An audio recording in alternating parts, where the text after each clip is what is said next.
At nagulat ako, buhay ka pa. Pinerwisyo mo yung buong populasyon. Medyo madidisgrasya ka, Michael. Ayaw mong maging witness namin para sabihin mo kung ano yung mga kalokohan dyan. Bahala po kayo. Ha? Bahala ka na daw. Ikaw, madadagdagan ka ng sentensya. Paano mo ginawa yung pagiging mahiwaga mo? Hindi matitigil to. So, lahat na ng panglalambing, ginawa ko na eh. Maraming salamat po, Chairman. Tanong ko na lang po ulit si Michael. Ano ba talaga, Tol? Ako, bilib ako sa isang salita ni General Katapang dahil sinabi niya sa amin na kahit anong mangyari, puproteksyonan ka niya. At nagulat ako, buhay ka pa. Oo, talagang maraming salamat, sir. At mayroon kayong isang salita. Kasi yung ginawa mo sa panahon namin, totoo yung sinabi mo.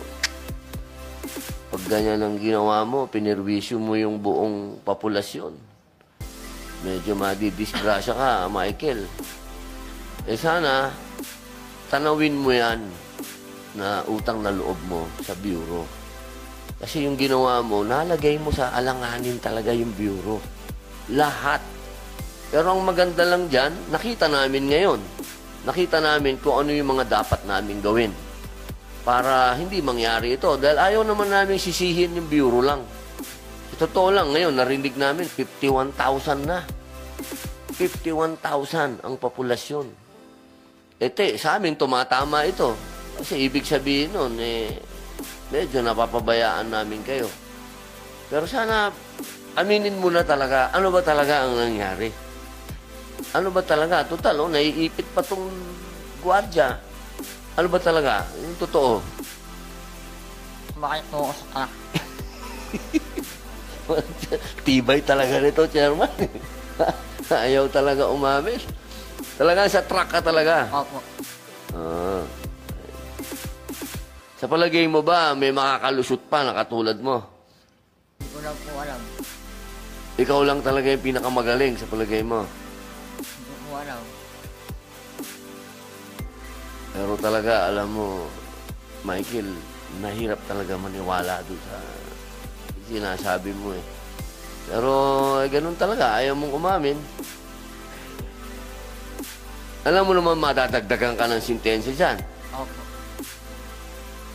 Medyo matagal-tagal kang mababadshot dyan. Alam mo naman yon.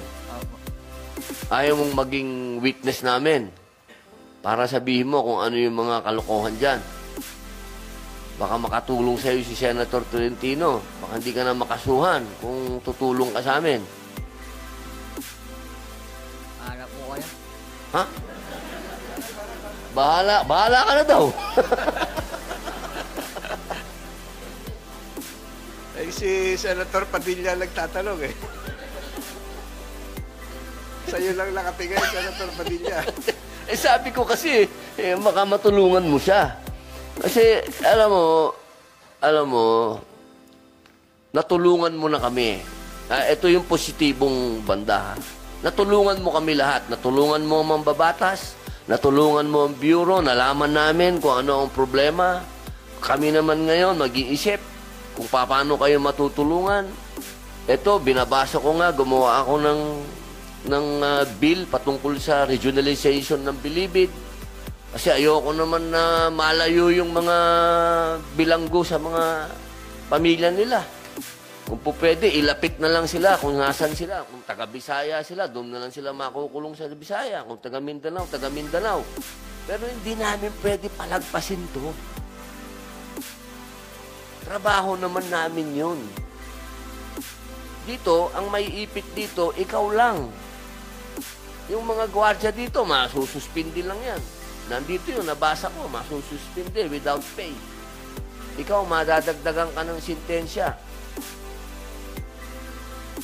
Kapag hindi natin ito nalaman kung saan nanggaling ito, kung paano mo ginawa yung pagiging mahiwaga mo, hindi matitigil to. Sabi ko naman sa iyo, tutulungan ka namin kung tutulungan mo kami. Total, tinulungan mo na kami lahat ngayon. Tulungan mo na kaming dire-diretso. Gusto mo ba tinulungan mo kami, ikaw lang maipit dito? Gusto mo ba yon na ikaw lang maipit dito? Ha? Ginawa ko naman po yun. Ah, ganon. O, sige. Kasuhan mo na to. Wala na akong may tatanong dito. Lahat na ng panglalambing, ginawa ko na eh. Wala talaga. Matigas talaga, Chairman. Salamat, Senator Padilla. Tanungin